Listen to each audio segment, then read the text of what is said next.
तो बच्चों इस वीडियो के अंदर हम करेंगे क्लास 10th के chapter number 3 pair of linear equation in two variable की एक्सरसाइज 3.1 का इंट्रोडक्शन। तो पहले देखते हैं हम ये जो चैप्टर का नेम दिया है इसका मतलब क्या है। तो देखिए लीनियर इक्वेशन तो आपको पता होगी, जिसकी डिग्री 1 होती है उसी को हम लीनियर इक्वेशन कहते हैं। पिछली वाली एक्सरसाइज में भी हमने पढ़ा था।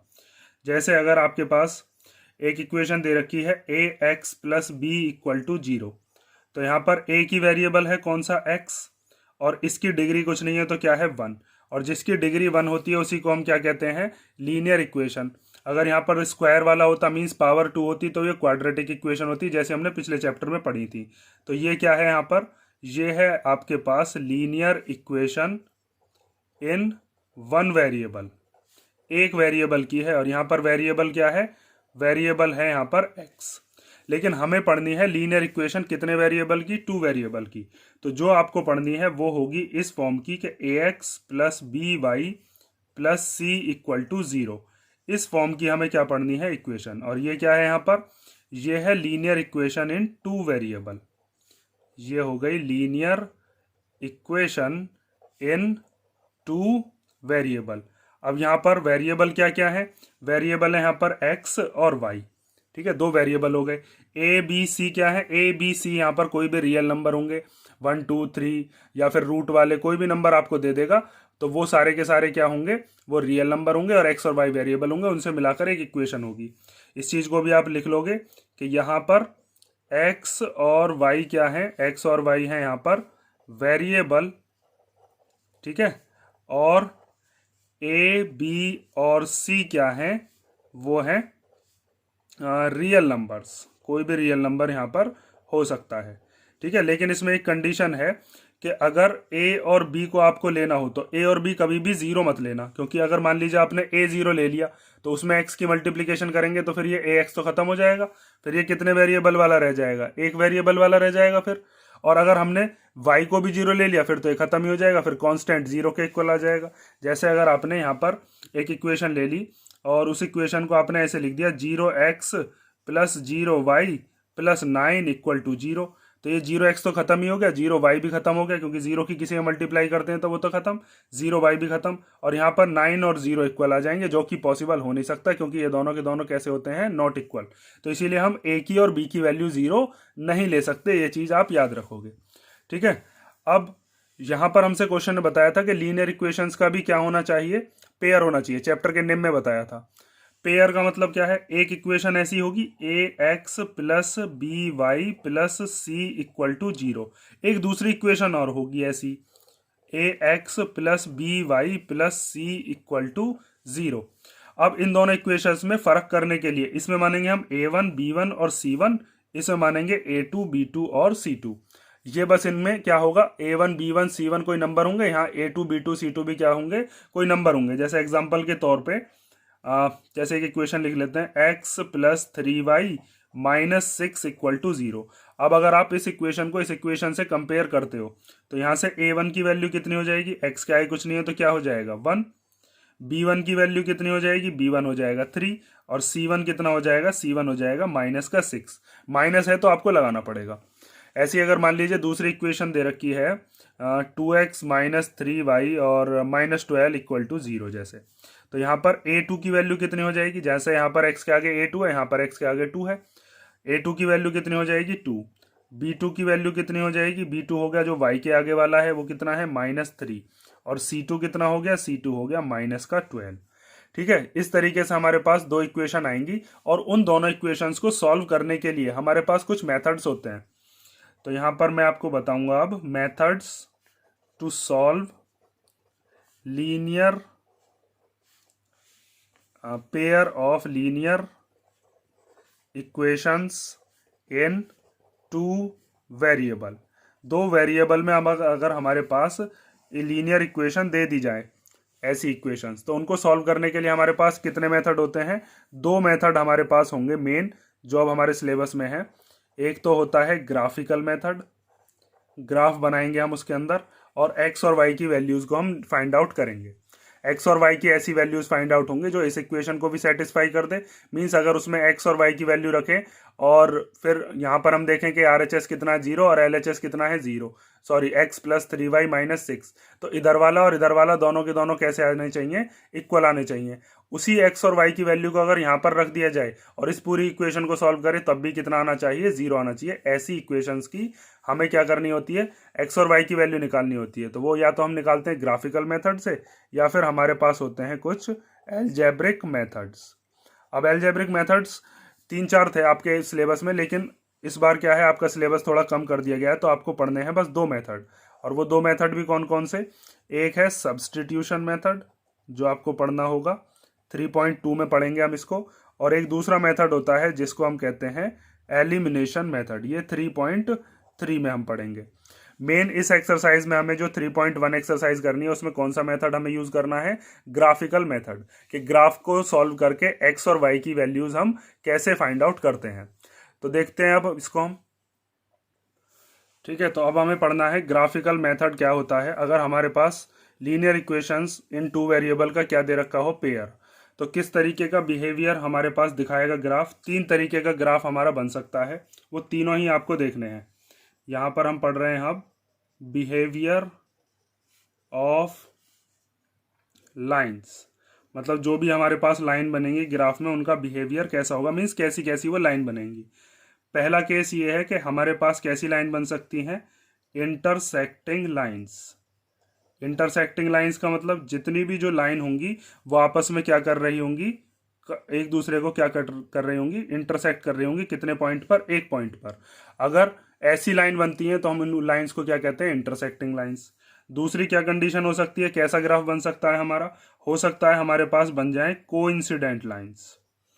कोइंसिडेंट लाइंस कैसी होती है कि एक लाइन अगर आपने बनाई और दूसरी लाइन भी क्या बन जाए, दूसरी लाइन भी उसी के ऊपर आती है, तो आप कहोगे वो लाइन कैसी बन रही है आपस में, कोइंसिडेंट लाइंस। और तीसरा क्या बिहेवियर शो करेगा ग्राफ, उसमें हमारे पास बन सकती हैं पैरेलल लाइंस। और पैरेलल लाइंस कैसी होती हैं, आप जानते ही हो, पैरेलल लाइंस ऐसी होती हैं जो कि आपस में कभी भी मीट नहीं करती। इनके बीच का जो डिस्टेंस है वो इक्वल रहता है हर जगह पर, इसीलिए कभी भी इक्वल मतलब मीट नहीं करती हैं। तो अब हमें क्या करना है, एक इंटरसेक्टिंग लाइन का हम ग्राफ देखेंगे, एक कोइंसिडेंट लाइन का और एक पैरेलल लाइन का, कि अगर क्वेश्चन आता है तो हम कैसे उसको सॉल्व करेंगे। तीनों की तीनों लाइंस का हम एक एक एग्जांपल देखते हैं। तो सबसे पहले देखते हैं हम कौन सी लाइन का, इंटरसेक्टिंग वाली लाइंस का। तो इसका एक क्वेश्चन ले लेते हैं। जैसे हमारे पास 2 इक्वेशन दे दी, एक इक्वेशन है x - 2y = 0 और एक दूसरी इक्वेशन दे दी 3x + 4y - 20 = 0।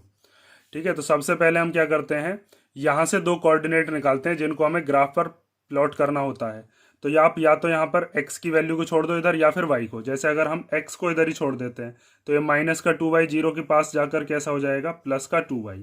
अब आपको क्या करना है, y की डिफरेंट वैल्यूज इसको इसमें पुट करना है। जैसे अगर मान लीजिए आपने पुट कर दिया y = 1, कुछ भी वैल्यू पुट कर सकते हो, बस आपको ये चीज़ याद रखना, ऐसी वैल्यू पुट करना जिनको ग्राफ पर प्लॉट करना आसान हो।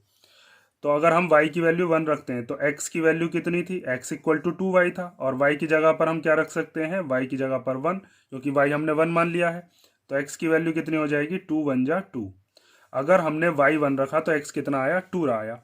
उसके बाद अगर मान लीजिए आपने पुट करा y = 2 पुट कर लिया, तो x = कितना था, 2y था, तो x = कितना आ जाएगा, 2, इस y की जगह पर आ गया 2, तो x = 2 2 जा कितना हो गया, 4। 9th क्लास में भी आपने ये चीज़ की है। उसके बाद हम क्या करते हैं, एक लाइन बनाने के लिए हमें कम से कम कितने पॉइंट चाहिए, 2, इसलिए हमने कम से कम 2 सॉल्यूशन तो निकालते हैं। यहाँ पर आप x की वैल्यू लिखते हो, यहाँ पर y की। जब आपने y रखा 1 तो x कितना आया था, x आया था 2। जब आपने y रखा 2 तो x कितना आया था, 4। यहाँ से आपके पास 2 कोऑर्डिनेट आ गए। जैसे एक कोऑर्डिनेट आ गया कौन सा, 2,1, पहले x की वैल्यू लिखते हैं फिर y वाली, और एक कोऑर्डिनेट जैसे इसको मान लेते हैं हम a, और एक कोऑर्डिनेट आ गया मान लीजिए b, वो कितना, 4,2। इनको हम क्या करेंगे, ग्राफ पर प्लॉट करेंगे। इसी तरीके से हमारे पास दूसरी इक्वेशन दे रखी है, उस इक्वेशन के अंदर भी एक तरफ या तो x छोड़ दो या y छोड़ दो, वो अपनी मर्जी होती है, x छोड़ें या y छोड़ें। तो जैसे मैं यहाँ पर 3x को इधर ही छोड़ देता हूँ, तो ये -20 इधर आकर कैसा हो जाएगा, +20, और ये +4y इधर आकर कैसा हो जाएगा, -4y। अब इस x के मल्टीप्लिकेशन में 3 भी है, तो इस 3 को भी भेज दो कहाँ, डिवीजन में। तो हो जाएगा 20 माइनस 4y अपॉन 3। अब यहाँ पर y की डिफरेंट डिफरेंट वैल्यूज को हम पुट करेंगे तो x की वैल्यूज आएंगी। जैसे हमने यहाँ पर y की 2 वैल्यूज पुट करी थी, ऐसी यहाँ पर पुट कर लो। तो y की आपको ऐसी वैल्यू पुट करनी है जिससे कि आपका जो नंबर आए वो सिंपल नंबर आए, जैसे यहाँ पर आए हैं ये। ठीक है, पॉइंट में या फ्रैक्शन में नंबर लाने से बचना है, क्योंकि ग्राफ पर ऐसे नंबर को प्लॉट करना थोड़ा मुश्किल है। तो जैसे y की वैल्यू हम क्या रख देते हैं 2, क्योंकि 4 2 जा कितना हो जाएगा 8, और फिर जब 20 में से 8 को माइनस करेंगे तो आएगा 12। 3 से 12 इजीली कट सकता है, इसीलिए y की वैल्यू क्या ले ली मैंने, 12 ले ली। तो यहाँ पर x इक्वल टू 20 माइनस 4, इस y की जगह पर क्या रख देते हैं 2, और अपॉन में कितना है 3। तो x की वैल्यू कितनी आ गई 20 माइनस 4 2 जा 8, और अपॉन में कितना है 3। तो x की वैल्यू 20 में से जब 8 को माइनस करेंगे तो 12 अपॉन में 3 से इसको कैंसिल कर लो 4 बार। तो x की वैल्यू कितनी आ गई 4। एक वैल्यू तो आ गई, एक वैल्यू और पुट कर लेते हैं। जैसे अगर y की वैल्यू और क्या पुट करें, 5 कर लेते हैं। y की वैल्यू हमने पुट करी 5, तो x इक्वल टू, क्योंकि 4 5 जा कितना हो जाएगा 20 में से 20 गया 0 बचेगा, 0 अपॉन 3 0 ही होता है। तो x इक्वल टू 20 माइनस 4, इस y की जगह पर क्या लिख दिया अब हमने 5, और अपॉन में है 3। तो x की वैल्यू क्या हो जाएगी 20 माइनस 4 5 जा 20, और अपॉन में 3। तो x की वैल्यू आ गई 0 अपॉन 3, मीन्स 0 के अपॉन में कुछ भी हो तो 0 ही लिख देते हैं। जैसा यहाँ पर एक ये ब्लॉक बनाया था, ऐसा ही एक ब्लॉक बना लो। उस ब्लॉक के अंदर भी x और y की वैल्यूज को हम रख देंगे। x और y, जब आपने y रखा 2 तो आपका x कितना आया, x आया 4। जब आपने y रखा 5 तो x की वैल्यू कितनी आई 0। ठीक है, 2 कोऑर्डिनेट्स यहाँ से लिख लेते हैं। जैसे एक कोऑर्डिनेट हमने लिखा, उसका नाम दे दिया c, वो कितना लिख दिया हमने 4,2, और एक कोऑर्डिनेट लिख देते हैं इससे, उसका नाम क्या दे दिया d, वो कितना हो गया 0,5। अब एक लाइन तो बनेगी इस वाले से, एक लाइन बनेगी इससे, और वो दोनों लाइन आपस में देखते हैं हम कैसी बनती हैं, पैरेलल बनती हैं, इंटरसेक्टिंग बनती हैं, या फिर को इंसिडेंट, जो मैंने अभी आपको बताया था। इन तीनों में से कोई सी एक तरीके की लाइन बनेगी। ठीक है, अब देखो आगे ग्राफ पर बनाते हैं। तो देखो जैसे एक ग्राफ हमने बना लिया, इस ग्राफ में आपको पता होगा ये जो लेटी हुई लाइन है, हॉरिजॉन्टल लाइन, इसको कहते हैं एक्स एक्सिस, और ये जो खड़ी हुई लाइन होती है इसको हम क्या कहते हैं, ये होता है हमारा वाई एक्सिस। ठीक है, एक्स एक्सिस पर इधर राइट हैंड की तरफ सारे प्लस के नंबर होते हैं, और इधर लेफ्ट हैंड की तरफ कैसे नंबर होते हैं, माइनस के। तो इसीलिए इसको हम कहते हैं इधर की तरफ एक्स डैश है। ऐसे ही वाई के ऊपर की तरफ के नंबर प्लस के होते हैं, और नीचे वाले कैसे होते हैं, माइनस के। ठीक, अब हमें पहला जो कोऑर्डिनेट दे रखा है वो है a 2,1। तो हम देखते हैं, ये पहली वाली x की वैल्यू होती है, दूसरी वाली y की। x एक्सिस पर 2 ढूंढना है, और y पर हमें क्या ढूंढना है 1। तो x एक्सिस पर 2 ये रहा, और y पर 1 ये रहा। भाई x वाली ये लाइन है, y वाली ये लाइन है, तो x पर 2 के और y पर 1 के सामने कौन सा पॉइंट बैठेगा, यहाँ से आप लाइन आगे बढ़ाओगे और यहाँ से लाइन आगे बढ़ाओगे, तो ये दोनों लाइन जहां पर भी मीट करेंगी वहीं पर आपका क्या मिल जाएगा, पॉइंट। तो ये वाला पॉइंट हो गया हमारा कौन सा पॉइंट, ये हो गया हमारा ए पॉइंट, जिसके कोऑर्डिनेट्स क्या क्या हैं 2,1। तो आप यहाँ पर लिख सकते हो इसके कोऑर्डिनेट हो गए 2,1। इसी तरीके से हमें बी कोऑर्डिनेट दे रखा है, वो कितना है 4,2। तो आपको x पर 4 पर और y पर 2 पर, इन पर देखना है। तो x पर 4 से आगे लेकर जाओ लाइन, और y पर 2 से आगे लेकर जाओ लाइन, तो वो हमारा कोऑर्डिनेट कहाँ मिलेगा, इस पॉइंट पर। तो ये वाला जो पॉइंट है ये कौन सा हो गया, ये हो गया आपका बी पॉइंट, जिसके कोऑर्डिनेट्स क्या है 4,2। तो यहाँ पर लिख देते हैं हम 4,2। इन दोनों लाइंस, इन दोनों पॉइंट्स को ज्वाइन करते हुए हमें क्या बना देनी है, एक लाइन हमें ड्रॉ कर देनी है। और वो जो लाइन होगी वो लाइन कौन से वाली इक्वेशन की होगी, इसकी, x minus 2y equal to 0। फिर उस लाइन पर हम इस इक्वेशन को भी लिखेंगे। तो यहाँ से आपने क्या कर दिया, इस लाइन को कर दिया ज्वाइन, और ये लाइन कौन सी वाली इक्वेशन की हो गई, x minus 2y equal to 0। ठीक है, इतनी चीज समझ गए। अब हम देखते हैं दूसरा वाला जो हमारे पास कोऑर्डिनेट्स थे वो क्या क्या थे। तो दूसरे कोऑर्डिनेट्स हमें दे रखे थे c और d, वो कितने कितने थे, c था हमारे पास 4,2 और d था 0,5। तो 4,2 कहाँ पर बैठेगा, तो देखो 4,2 का मतलब ये है कि x की वैल्यू 4 और y की वैल्यू 2। तो ऐसी एक वैल्यू तो हमारी यहाँ पर भी आ रही थी 4,2। तो इसका मतलब जहां पर आपका b पॉइंट आया था वहीं पर ही c पॉइंट भी है, यहीं पर। यहाँ पर x की वैल्यू 4 है और y की वैल्यू कितनी है 2। तो इसका मतलब यहीं पर आपका कौन सा पॉइंट हो गया, ये सी पॉइंट भी यहीं पर है और इस सी पॉइंट के कोऑर्डिनेट भी कितने हैं 4,2। अब देखते हैं हमारा डी वाला जो पॉइंट है वो कितना है 0,5 मीन्स एक्स पर 0 और वाई पर 5। तो एक्स पर 0 यहाँ होगा और वाई पर 5 कहाँ होगा, यहाँ पर। तो यहाँ पर आ गया पॉइंट आपका कौन सा, ये हो गया डी वाला पॉइंट जिसके कोऑर्डिनेट्स क्या है 0,5। अब आपको क्या करना है, सी और डी को मिला देना है क्योंकि सी और डी वाले जो थे ये कौन सी वाली इक्वेशन के थे, ये इस वाली इक्वेशन के थे 3x + 4y - 20 = 0। तो हमें अब इस वाली लाइन के क्या बनाना है, ग्राफ। तो वो हो जाएगा इन दोनों पॉइंट्स को मिलाने के बाद। तो यहाँ से हम मिला देते हैं इन दोनों पॉइंट्स को, सी और डी वाले को, ठीक है। और इस वाली लाइन पर लिख दोगे इस वाले की इक्वेशन, कौन सी है ये है आपके पास 3x + 4y - 20 = 0। तो इसमें कैसी लाइंस बनी आपके पास, इसमें बनी है आपस में एक दूसरे को इंटरसेक्ट करती हुई लाइन, ठीक है। पहली चीज समझ गए, इंटरसेक्टिंग लाइंस में हमेशा आपको क्या पॉइंट मिलेगा, एक पॉइंट ऐसा मिलेगा जहां पर आप ये कह सकते हो कि दोनों लाइन इंटरसेक्ट कर रही हैं। अब जैसे यहाँ पर इंटरसेक्टिंग पॉइंट क्या है, यहाँ पर इंटरसेक्टिंग पॉइंट है आपका कौन सा 4,2 वाला। तो 4,2 से आप ये कह सकते हो कि x की वैल्यू कितनी आ गई 4 और y की वैल्यू कितनी आ गई 2। ये जो दोनों वैल्यूज है ना, x की वैल्यू 4 और y की वैल्यू 2, ये इन दोनों ही इक्वेशंस को सेटिस्फाई करती हैं, दोनों ही इक्वेशंस को। जैसे अगर आपके पास ये पहली वाली जो इक्वेशन थी x - 2y = 0, अगर आप इसमें x की जगह पर जो अभी मैंने आपको इंटरसेक्टिंग पॉइंट बताया है 4, x की जगह पर 4 और y की जगह पर अगर 2 रख देते हो, जैसे यहाँ पर आपने x की जगह पर क्या रख दिया 4 और y की जगह पर क्या रख दिया 2, तो 4 और यहाँ पर 2 2 जब भी कितना हो जाएगा 4, तो 4 - 4 कितना आ जाएगा 0। और देखो जो हमारा इधर की तरफ जो RHS था वो भी कितना था 0। और ये जो x और y की वैल्यू 4 और 2 यहाँ पर रखी है, उनको अगर आप इसमें रखते हो तब भी ये कितना हो जाएगा 0 हो जाएगा। जैसे यहाँ 3x है तो 3x की जगह पर आपने कितना रख दिया 4 + 4 और y की जगह पर आपने कितना रख दिया 2 और फिर ये क्या है -20 और = में 0। तो 3 4 जा कितना हो जाएगा 12, 4 2 जा कितना हो जाएगा 8 और फिर -20 = 0। तो 12 और 8 कितना हो गया 20 -20 = 0। इसीलिए कह रहे हैं हम कि ये जो x और y की जो वैल्यूज आई हैं ये दोनों ही लाइंस का क्या है, सॉल्यूशन है, क्योंकि ये दोनों की दोनों लाइन जहां पर मीट कर रही हैं ये x और y की वो वैल्यूज हमें दे रही हैं जो दोनों की दोनों इक्वेशंस को क्या कर रहा हो, सेटिस्फाई कर रहा हो। समझ में आ गई ना ये बात। अब हम देखते हैं दूसरे टाइप की जो इक्वेशंस होती हैं वो। अब जैसे एक इक्वेशन हमने ली 2x + 3y - 9 = 0 और एक इक्वेशन हमने ले ली 4x + 6y - 18 = 0। इन दोनों इक्वेशंस को हम सॉल्व करेंगे, दो दो कोऑर्डिनेट निकालेंगे, फिर इनका ग्राफ बनाकर देखते हैं। तो यहाँ पर आप क्या करोगे, या तो x को इधर छोड़ दो या y को। मैं ज़्यादातर इधर x ही छोड़ देता हूँ। ये जो 3y है ये इधर आकर माइनस का और 9 प्लस का, तो हम लिख सकते हैं 9 - 3y। 9 = के इधर जब जाएगा तो प्लस का हो जाएगा और 3y इधर आकर कैसा हो गया माइनस का। अब ये जो x है इस x को इधर ही छोड़ दो और 9 - 3y/2 हो गया, ठीक है।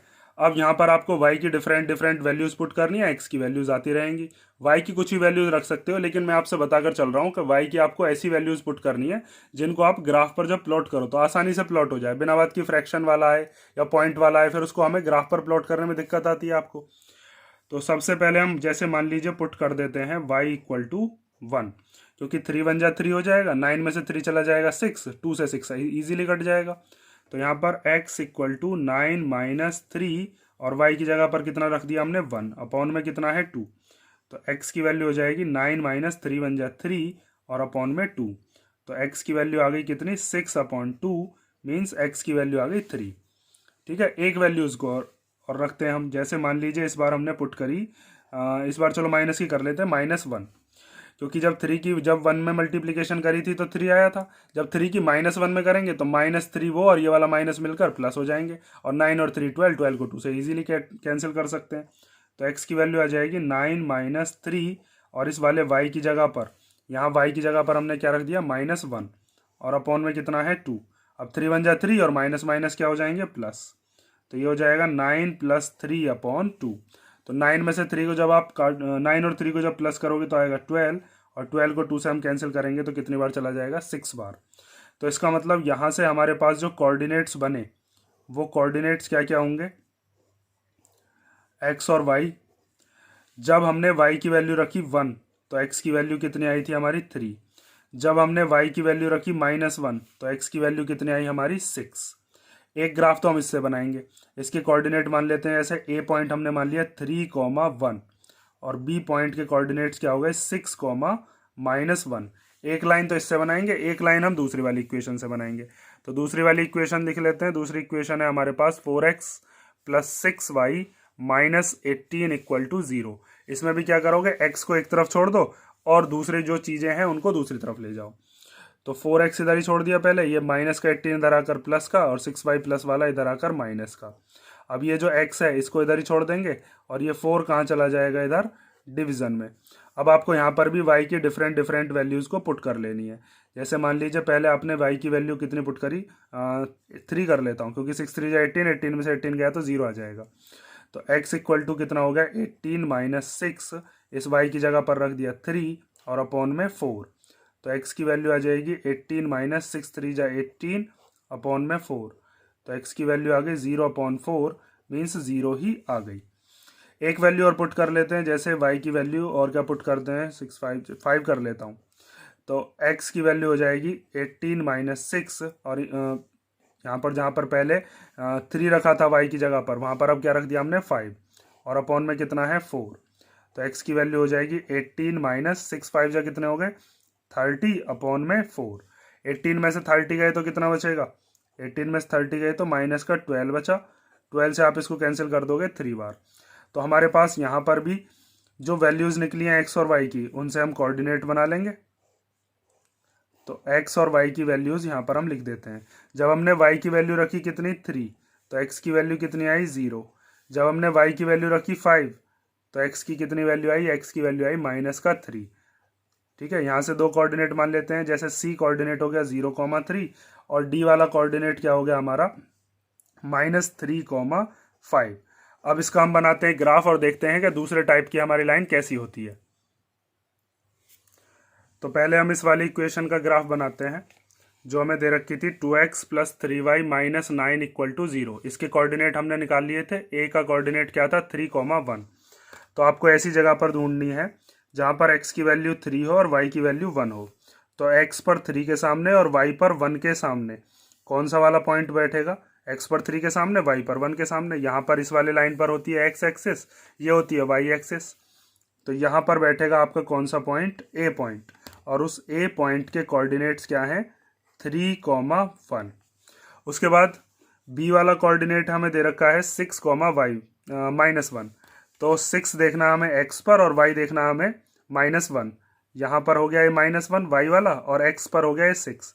तो दोनों से बढ़ाएंगे हम लाइन, एक लाइन यहाँ पर बढ़ गई, एक लाइन यहाँ से बढ़ गई। तो ये दोनों लाइन जहाँ पर मीट कर रही होंगी, यहाँ पर x की वैल्यू 6 होगी और y की वैल्यू -1 होगी। x पर 6 के सामने, y पर -1 के सामने है। तो इसका मतलब यहाँ पर हो गया हमारा कौन सा पॉइंट, b पॉइंट, जिसके कोऑर्डिनेट क्या है 6,-1। अब इन दोनों पॉइंट से होती हुई क्या कर दोगे आप, लाइन को ज्वाइन कर दोगे और लाइन ज्वाइन करने के बाद इस लाइन पर लगा दोगे उस लाइन की इक्वेशन, जो भी आपकी लाइन है। जैसे ये लाइन हमारी बन गई और इस लाइन की इक्वेशन को हम इसके ऊपर ही लिख देंगे। तो इसकी इक्वेशन क्या थी, 2x + 3y - 9 = 0। तो यहाँ पर हम लिख देते हैं 2x + 3y - 9 = 0। ये उसकी लाइन हो गई। अब देखते हैं हम दूसरा वाले जो कोऑर्डिनेट्स थे वो क्या थे हमारे पास। दूसरा था c कोऑर्डिनेट था 0,3 और d कितना था -3,5। तो सबसे पहले आपको देखना है कि c जो कोऑर्डिनेट है उसमें x की वैल्यू 0 है, तो x की वैल्यू 0 यहाँ पर होती है, और y की वैल्यू 3, y की वैल्यू 3 यहाँ पर होती है। तो इस जगह पर हमारा कौन सा पॉइंट हो गया, ये हो गया हमारा c वाला कोऑर्डिनेट, जिसके कोऑर्डिनेट क्या दे रखे हैं 0,3, और d वाले जो हैं उसके कोऑर्डिनेट क्या है -3,5। तो x पर देखना है -3 और y पर क्या देखना है 5। तो x पर -3 यहाँ पर है, ये रहा भाई, ये x एक्सिस है ना, तो यहाँ पर -3 और y पर 5 ये रहा। तो इन दोनों को मिलाती हुई जो लाइन है वो आप बनाओगे, और जहाँ पर भी ये दोनों लाइन मीट कर रही होंगी वहीं पर आपका पॉइंट मिलेगा। ये वाला पॉइंट हो गया, इस पॉइंट के कोऑर्डिनेट आपको पता ही है, ये वाला हो गया आपका d पॉइंट और इसके कोऑर्डिनेट क्या है -3,5। अब इस C पॉइंट से और इस D पॉइंट से होती हुई एक लाइन को हम ड्रॉ करेंगे।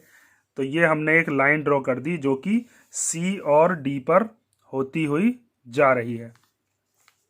ठीक है, ये हो गई हमारी C और D से होती हुई जाने वाली लाइन।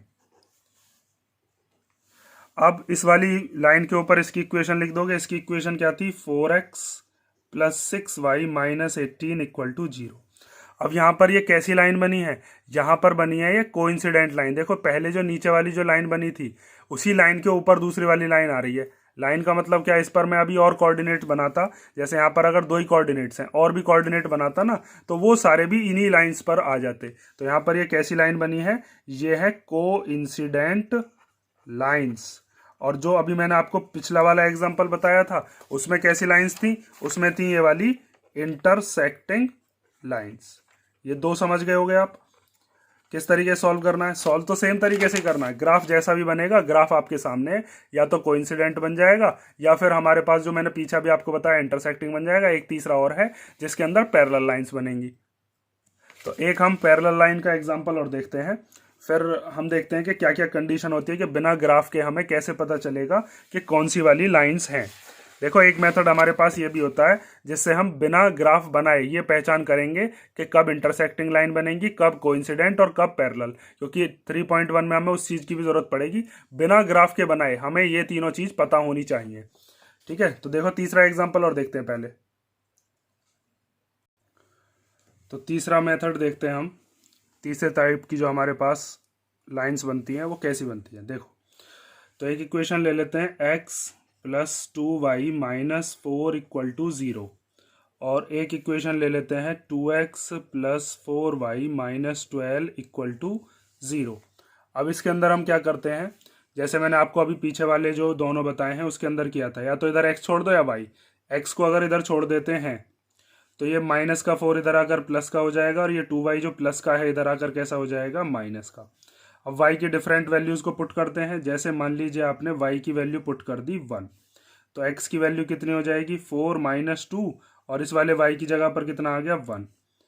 तो यहाँ पर आप लिख सकते हो 4 - 2 1 जा 2, तो x की वैल्यू कितनी आ जाएगी 4 में से 2 गया तो 2। ऐसे ही हम मान लीजिए y की वैल्यू पुट कर लेते हैं, चलो 3 कर ली, तो x की वैल्यू कितनी आ जाएगी 4 - 2, इस वाले y की जगह पर क्या रख लेते हैं 3, तो x की वैल्यू क्या आ जाएगी 4 - 2 3 जा 6, तो ये कितने आ गई -2।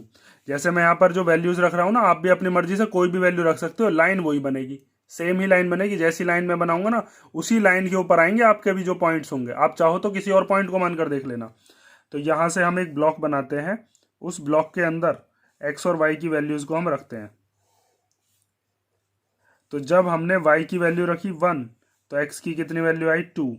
जब हमने y की वैल्यू रखी 3 तो x की वैल्यू कितनी आई -2। ठीक है, तो यहाँ से हमारे पास जो दो कोऑर्डिनेट आए उनके नाम दे देते हैं हम। जैसे मान लीजिए एक आया a कोऑर्डिनेट, उसके हमने क्या दे दिया 2,1, और एक आया b, उसके क्या दे दिया -2,3। x और y ये वाले लिखते हैं, एक x वाला एक y वाला, -2,3। इसी तरीके से अब दूसरी वाली इक्वेशन को सॉल्व करते हैं। दूसरी इक्वेशन है 2x + 4y - 12 = 0। तो ये माइनस का 12 इधर भेजते हैं और ये जो 4y है इसको भी इधर भेजते हैं।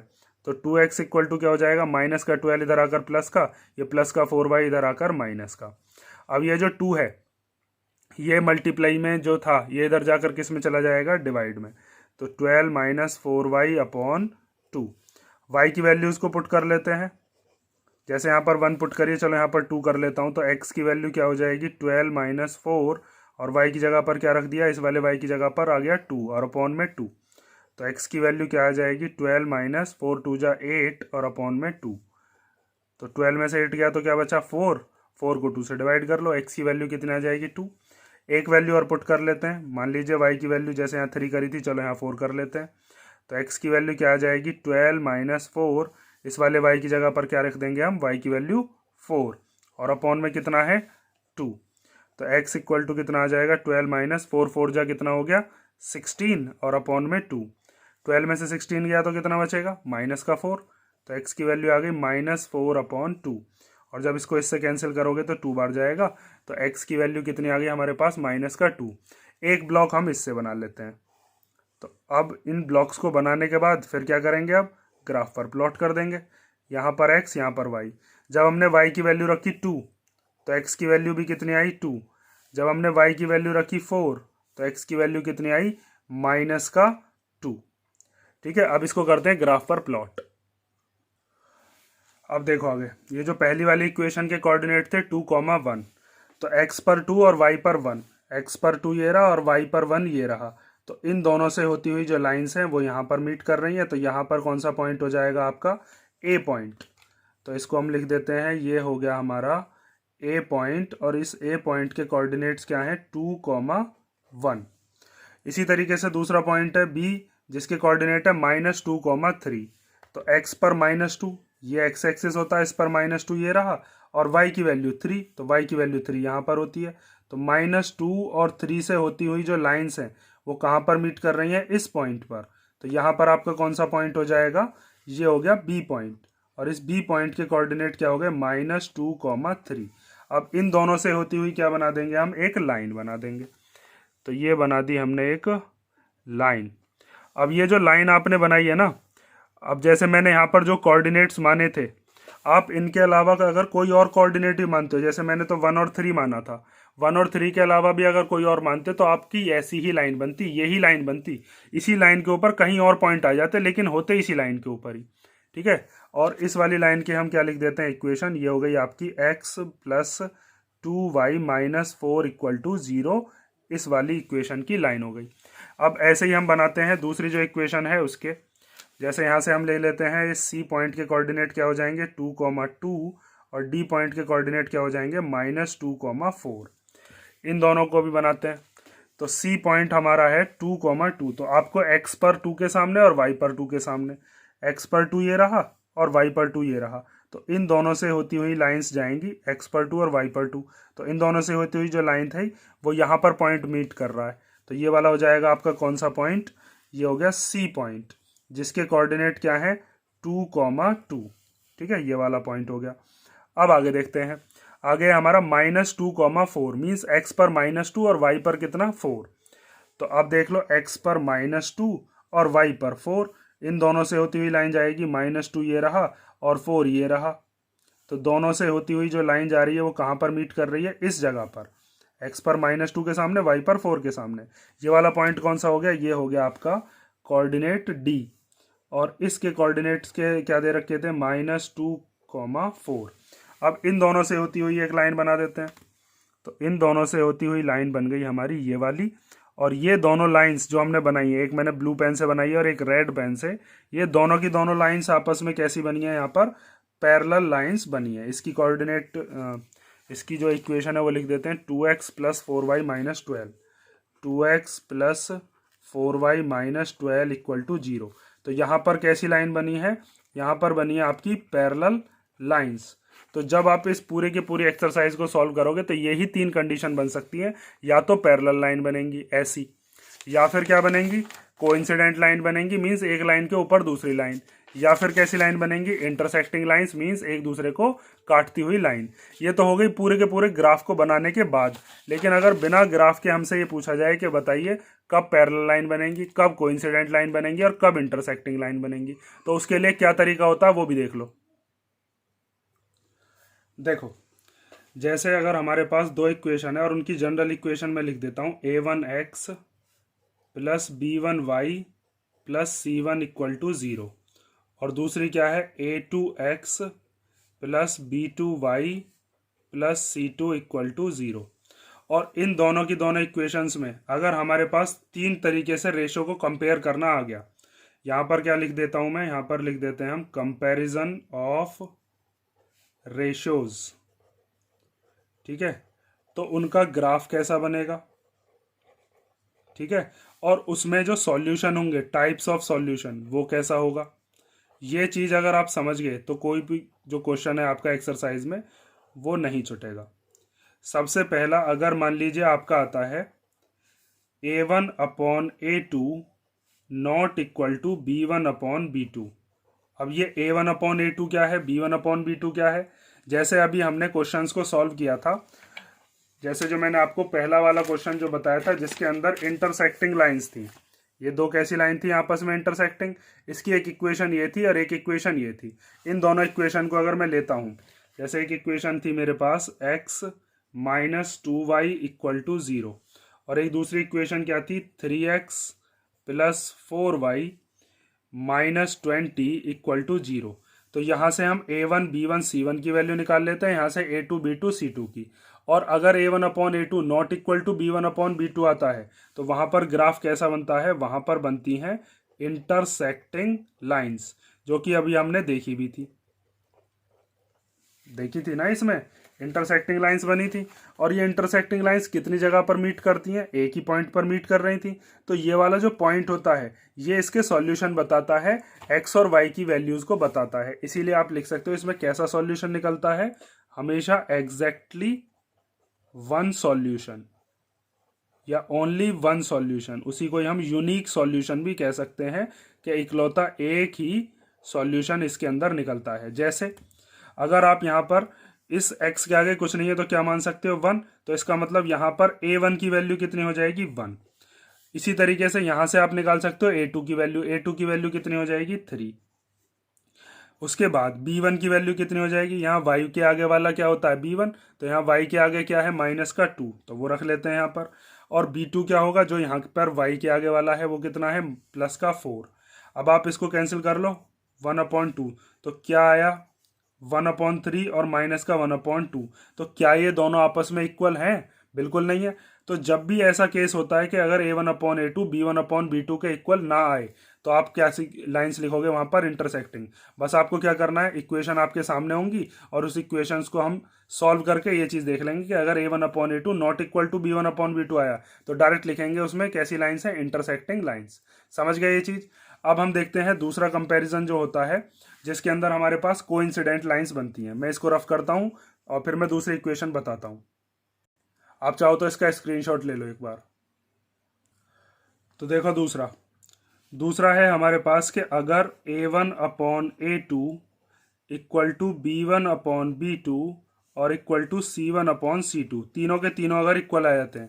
देखो फर्स्ट वाले में तो अगर शुरुआत के दोनों नॉट इक्वल आ रहे हैं तो c1/c2 आपको चेक ही नहीं करना है। लेकिन अगर शुरुआत के दोनों इक्वल आ रहे हैं और फिर तीसरा भी इक्वल आ जाए तो वहां पर कैसी लाइन बनती है, वहां पर बनती है कोइंसिडेंट लाइंस। कोइंसिडेंट लाइंस का मतलब क्या है, एक दूसरे के ऊपर बनेंगी लाइंस। जैसे अभी मैंने आपको बताया इंटरसेक्टिंग लाइंस का मतलब क्या है, एक दूसरे को काटती हुई लाइन बनेंगी। और कोइंसिडेंट लाइन कैसी होती है, एक लाइन के ऊपर ही दूसरी लाइन बनेगी। अभी हमने पीछे जब ग्राफ बनाए थे वहां पर हमने देखा भी था। तो यहां पर कितने सॉल्यूशन निकलते हैं, यहां पर निकलते हैं इनफाइनाइटली मैनी सॉल्यूशंस। ठीक है। जैसे अभी मैंने आपको जब ग्राफ पढ़ाया था उस ग्राफ में मैंने आपको जो लाइंस बनाकर दिखाई थी उसमें लाइंस को ध्यान से देखो, ये दोनों लाइंस आपस में कितने पॉइंट पर मिल रही हैं। यहाँ पर इनफाइनाइट पॉइंट्स निकल सकते हैं। अगर इस लाइन को और मैं आगे लेंथ इसकी बढ़ा दूं, इधर की तरफ बढ़ा दूं, तो ये कितनी जगह पर मिल सकती हैं, ये इनफाइनाइट जगह पर मिल सकती हैं। बहुत सारे इसके number of zeros means x और वाई की वैल्यूज होंगी। लेकिन यहाँ पर ये इंटरसेक्टिंग लाइन कितनी जगह पर मिल रही थी, बस एक जगह पर। इसीलिए इसके कितने सॉल्यूशन, ओनली वन सॉल्यूशन। लेकिन इन दोनों लाइंस के ऊपर यहाँ पर बहुत सारे पॉइंट्स मिल जाएंगे। इसीलिए इसके कितने सॉल्यूशन होते हैं, इनफाइनाइटली मैनी सॉल्यूशंस। जैसे अभी जो हमने क्वेश्चन किया था उसमें हमने क्या लिया था, एक इक्वेशन ली थी हमने 2x प्लस 3y और माइनस 9 इक्वल टू 0। और इधर हमने एक इक्वेशन ली थी 4x plus 6y minus 18 equal to 0।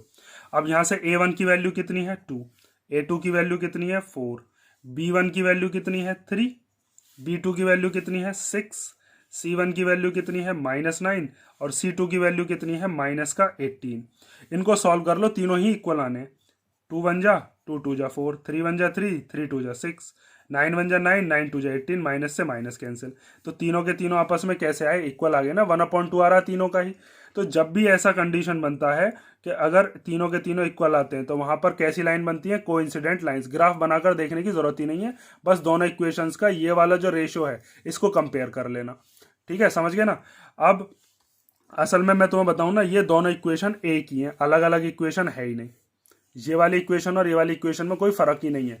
जैसे अगर इस वाली इक्वेशन में से आप तीनों में से 2 कॉमन ले लो, तो 4x 6x और 18 में से अगर आपने 2 कॉमन ले लिया तो यहाँ पर क्या बचेगा, यहाँ पर बचेगा 2x, यहाँ पर क्या बचेगा, यहाँ पर बचेगा 3y, और जब इसमें से 18 में से 2 कॉमन ले लेंगे तो क्या बचेगा, 9 बचेगा, और इक्वल टू में 0, ये 2 चला जाता है डिवाइड में, तो 2x plus 3y minus 9 equal to 0/2, और 0 के अपॉन में कोई भी नंबर हो तो क्या होता है, वो 0 ही हो जाता है। तो ये वाली इक्वेशन को भी तो हम ऐसी इक्वेशन बना पा रहे हैं या नहीं।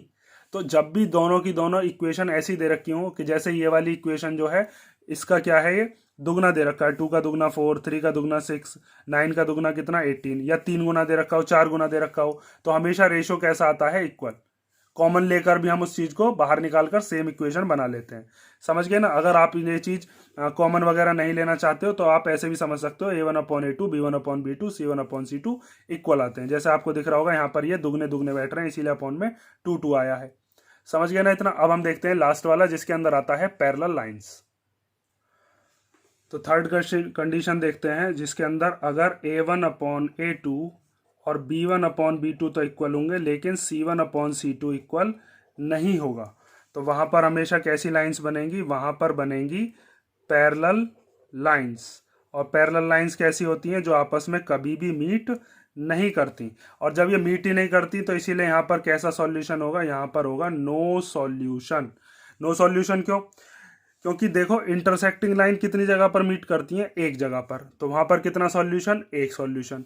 कोइंसिडेंट लाइन तो एक दूसरे के ऊपर ही मिलती है, तो एक दूसरे पर वो कितनी जगह पर मिल रही होंगी, बहुत सारे पॉइंट होंगे ऐसे, तो इनफाइनाइटली मैनी सॉल्यूशन। लेकिन पैरेलल लाइंस तो कहीं मिलती ही नहीं है, तो जब मिलेंगी ही नहीं तो सॉल्यूशन एक भी नहीं होगा। एक पॉइंट पर काटने वाली एक सॉल्यूशन, बहुत सारे पॉइंट्स पर मिलने वाली बहुत सारे सॉल्यूशन, और जब ये मिल ही नहीं रही तो कोई भी सॉल्यूशन नहीं होगा। समझ गए। पैरेलल लाइंस की भी हमने कंडीशन पढ़ ली थी, पीछे ग्राफ हमने पढ़ा था जिसके अंदर क्या था, x plus 2y minus 4 equal to 0, और दूसरी इक्वेशन क्या थी हमारे पास, 2x plus 4y minus 12 equal to 0। अब यहाँ पर इस x के आगे कुछ नहीं है तो 1 मान लेते हैं। तो देखो a1 की वैल्यू कितनी हो गई, 1, तो यहाँ पर 1 रख लो। a2 की वैल्यू कितनी हो गई, 2, अपॉन में 2 रख लो। b1 की वैल्यू क्या हो गई, b1 है ये वाला 2, तो ये रख लिया। b2 की वैल्यू क्या हो गई यहाँ से 4, वो रख लिया हमने। c1 की वैल्यू कितनी है -4, और c2 की वैल्यू कितनी है -12।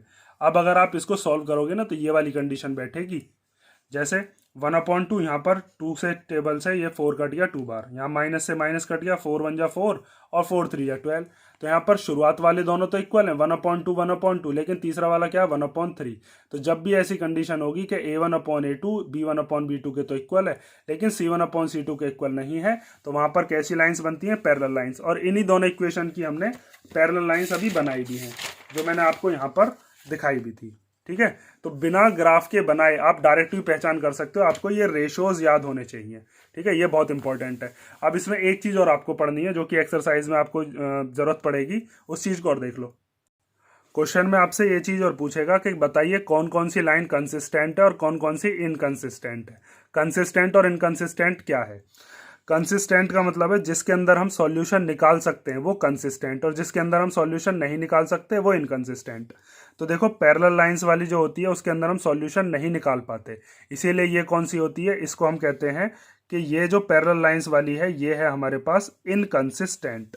तो जब भी पूछा जाता है कि कौन सी लीनियर इक्वेशन है जो इनकंसिस्टेंट है, तो आप बताओगे कौन सी वाली जिसमें पैरेलल लाइंस बन रही हो। तो इसीलिए हम इसको कहते हैं, इसके सॉल्यूशंस में इनकंसिस्टेंट आता है। और ये वाली कौन सी होती है, ये होता है कंसिस्टेंट, क्योंकि इसके अंदर हम सॉल्यूशन निकाल पाते हैं और एक सॉल्यूशन निकाल लेते हैं। ये भी कैसा होता है, ये भी कंसिस्टेंट होता है, क्योंकि इसके अंदर भी हम x और y की वैल्यूज निकाल सकते हैं, लेकिन इसमें बहुत सारी वैल्यू निकाल पाते हैं हम। तो इसमें क्या होता है, एक लाइन दूसरे लाइन के ऊपर होती है, मतलब दोनों की दोनों इक्वेशन एक दूसरे पर डिपेंड कर रही हैं, इसीलिए हम इसको कह देते हैं कि इसके अंदर कैसे कंसिस्टेंट है, डिपेंडेंट कंसिस्टेंट। समझ में आ गया ना। अगर आता है इनकंसिस्टेंट, ध्यान से समझ लेना, इनकंसिस्टेंट का मतलब क्या है, जिसके अंदर कोई भी सॉल्यूशन ना निकल पा रहा हो उसको हम क्या कहते हैं, इनकंसिस्टेंट, और जिसमें हम सॉल्यूशन निकाल सकते हैं वो कंसिस्टेंट। ठीक है, ये दो होते हैं कंसिस्टेंट और ये वाला कौन सा होता है, इनकंसिस्टेंट। कंसिस्टेंट में भी अगर डिपेंडेंट पूछा जाए तो कौन सी लाइन किसके ऊपर बन रही है, कोइंसिडेंट वाली लाइन से बनती है एक दूसरे के ऊपर, तो वो डिपेंडेंट वाला, ये सिंपल है, इंडिपेंडेंट है। समझ में आ गया ना। अब इसी चीज़ के ऊपर हमारी पूरी की पूरी 3.1 एक्सरसाइज है। उससे पहले जो हमारे एग्जाम्पल दे रखे हैं, शायद 3 एग्जाम्पल हैं, पहले हम उन तीनों एग्जाम्पल्स को करेंगे, उसके बाद हम देखेंगे एक्सरसाइज। अगर किसी जो मैंने चीज़ आपको समझाई है इसमें कोई डाउट हो तो आप कमेंट करके पूछ सकते हो। एग्जाम्पल 1, 2 एंड 3, 3 एग्जाम्पल हैं हाँ इसके अंदर। ठीक है, अगर किसी क्वेश्चन में कोई डाउट हो तो पूछ लेना मुझसे।